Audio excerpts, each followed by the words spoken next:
A couple of months ago, Devon Larratt was able to hold Vitali's flop press and bring him back. Larratt starts to get the height, and he will move to the side as Vitali exposes his arm. But now, he couldn't stop Porkchop's press. So what exactly happened to Devon in just a couple of months' time? How did he get so weak? In the recent Ottawa High Hookers Club #1 ranking super match, Porkchop beat Devon not just once, not just twice, but in 3 rounds. If this was a best of 5 match, it would have been over. There would have been no opportunity for Devon to make a comeback. Interesting things to notice in this match. Number 1, Devon did manage to take Porkchop's wrist, but he couldn't do it while being offensive. Porkchop's side pressure was too much for Devon to handle right off the go. And these days, a defensive top roll is an open invitation to a flop press. And while Porkchop is not tall enough to stand up and put all of his body weight behind his press for a proper press, he did manage to take rounds off Devon with his side pressure driven press. And the second thing was, since it was a 3-foul system, Devon was able to stay in that illegal position for a good 5 seconds and gas Porkchop out before he lost that round. But even then, in the 5th round, Devon had to hook him. He didn't trust his open top roll enough to risk the entire super match. It's not that Devon needed any special training to beat Curtis in a hook, but thanks to the loss against Gennady Quinquina, Devon has taken his inside side pressure and his hook to a completely different level just for situations like these. And that somewhat tells me that even if it was a best of 5 instead of best of 7, Devon could have simply decided to go for a hook in the 3rd round and turn the match around from there. Now, before someone writes in the comments that Devon was just playing, he wasn't even trying, he let Porkchop win the 3 rounds. No, you're wrong. He was trying. He was trying to get his shoulder in before the go. He was trying to even move before the go. So he was treating it like a proper super match. So how did Devon become so weak in just a couple of months' time? The difference is, for this match, he didn't care. For the Vitali match, his whole life was training for at least 3 months. For this match, he's just chilling and recovering his body. He's weighing only 260 pounds and is completely off season. He even fasted for a long time.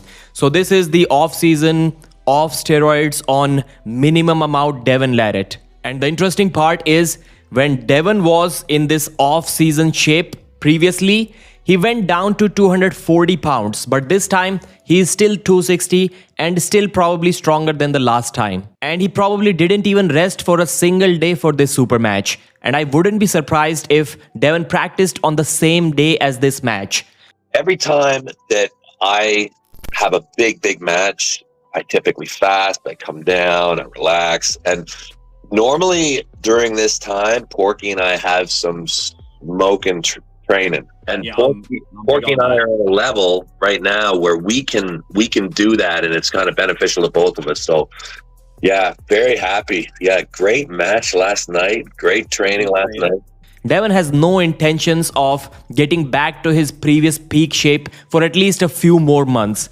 He believes that if he has to compete in the 115 kg class, he can do so in every single East versus West event without taking a break at all. It's only for Levan that he would want to take a break and attain a new peak. Georgi Svetkov recently posted this clip on his Instagram. Hey Camille, I think that Krasimir is going to beat you in hook very easy. So Georgi believes that Krasimir will defeat Kamil in a hook. First of all, I do agree with Georgi here, partially.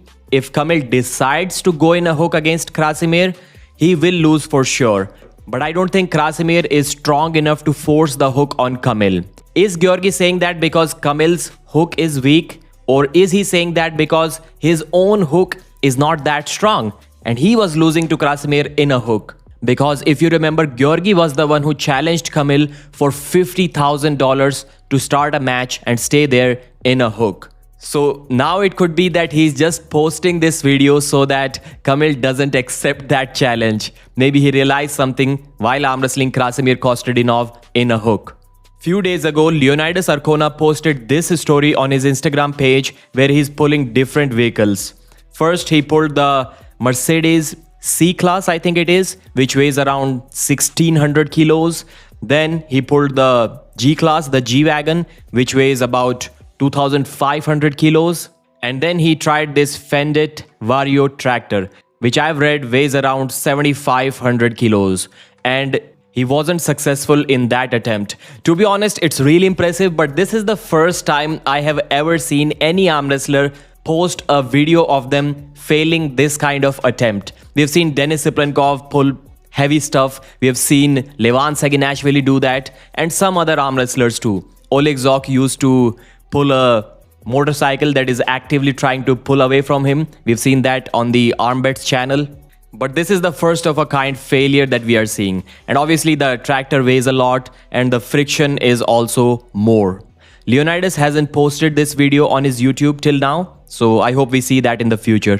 Mayan Stringas posted a video of him doing these elbow pivoted preacher curls, bicep curls with 60 kilos, 4 reps and sets at 82 kilos body weight. That is really impressive. And I wonder whether he intentionally kept the dumbbell that way so that it goes off when he's lifting it and the video becomes viral. Maybe not, because that's the maximum amount that dumbbell can hold. And he's lifting that with impressive form. So Mayan also posted that he will be trying his new personal best on this lift. And it's surprising that this guy weighs so less and yet he was almost able to beat Zurab Tavbaridze. Keep in mind that Zurab cuts down to 95 kilos and Mayan has to eat a lot just to maybe reach 90 kilos. I don't even think he was that heavy during his match against Zurab Tavbaridze. So the guy is really impressive. He should surely get a title match at 85 kilos against Oleg Zok. Nugo Shikadze did the same exercise with a 100 kilo dumbbell. Same exercise but not same range of motion. It's still insane that he can lift almost his entire body weight with a single arm like that. And previously Nugo was seen bicep curling, cheat curling 120 kilos 4 reps. Now don't blame me too much for that, but I don't think the weights are real here. What do I mean by saying the weights are not real?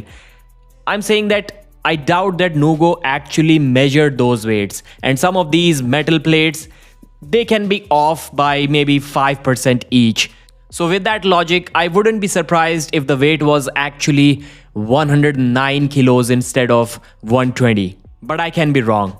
But still, it is almost as impressive as Irakli Zirakashvili's bicep curls. Brian Shaw has recently started uploading some exercise videos on his new forearm machine, one of the rarest arm wrestling or one of the rarest gym equipments, as he likes to call it, in the entire world. It's an expensive machine.